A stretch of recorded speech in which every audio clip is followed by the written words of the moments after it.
Welcome back to the D3 Energy live stream. I am Greg Davis and the founder of D3 Energy. And I appreciate you taking a little time to be with me today. And I'm going to give you a little more information and some education about oil and gas, particularly conventional versus unconventional oil and gas. So today, I don't know if you know, everybody's heard of fracking, or what we call it in the industry as hydraulic fracturing. But did you know that most of the oil and gas that is produced in the United States today comes from conventional, traditional, old-fashioned, good old oil and gas reservoirs? But fracking has become all the rage and everybody's talking about it. And so let me tell you a little bit about where it all started and how it all came about. So fracking is actually nothing new. Back in the 1940s, the oil and gas industry started testing how to break apart these tight rocks and shale formations that had oil and gas locked up in it. And essentially, there's these vast resources across the United States, shale formations with lots of oil and gas in it. But until recently, we couldn't get it out. So someone came up with the bright idea, why don't we drop nitroglycerin down in the hole? So in the early 1940s, an oil company up in the Rockies decided to drop a bottle of nitroglycerin down into the hole. Well, what happened? A huge explosion, and it fractured the rocks and it fractured the shale, and some oil and gas came out. But the problem is nitroglycerin is very volatile, and that practice lasted long enough for a lot of people to get blown to pieces, and basically the industry stopped doing that. They called it the shooter. The shooter was the one who drew the short straw and literally had to drive his truck up onto location with a little bottle of nitroglycerin, and everybody would scatter and run and get away from the rig. And if he made it, he dropped the bottle, they'd blow it up, and everybody come back. Well, anyway, fast forward to the 1990s, and George Mitchell, who is the godfather of hydraulic fracturing or fracking. George Mitchell and his team had been drilling up in Fort Worth, Texas, and they kept going through this formation called the Barnett Shale. And when you drill a conventional well through it, the Barnett Shale would give up little dribbles of oil and gas, but not enough to make it economic.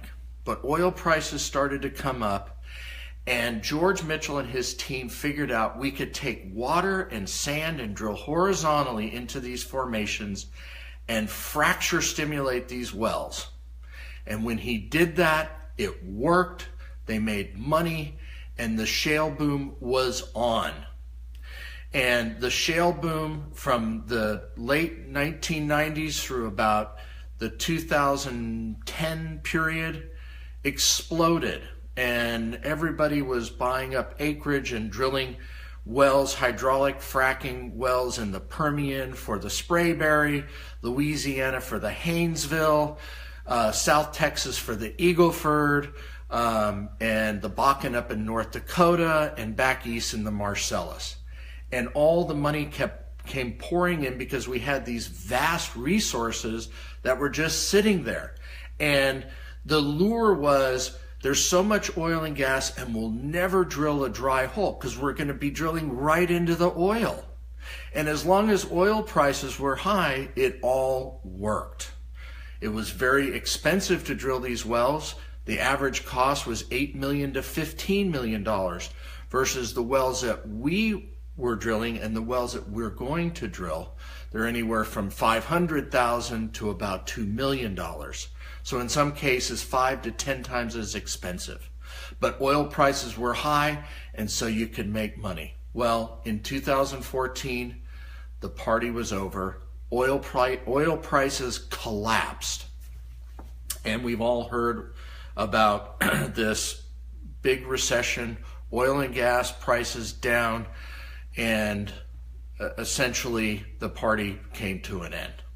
And most of these areas became uneconomic. Well, there is still some drilling going on because service costs have come down, but many of these areas just will not work at $50 oil or $40 oil. So it was about in the 2015s that my team and I started going to work on the thesis that conventional was the place to go. That all these companies that took their money and took their rigs and went into these shale and tight rock formations to frack, they left behind all this resource. And that's where we're going back to. And that is now where a lot of the industry now is starting to turn their attention to. It's slow, it's in corners, it's in little articles and little bits and pieces. We've been studying this now for 18 months now. Found a couple of areas that we really love and one in particular. And tomorrow I'm going to pick back up and I will talk to you about conventional oil and gas, a little bit about D3 energy, and the paradigm shift that is underway. Thank you. Please share with your friends, and thank you for joining me today. Have a great day.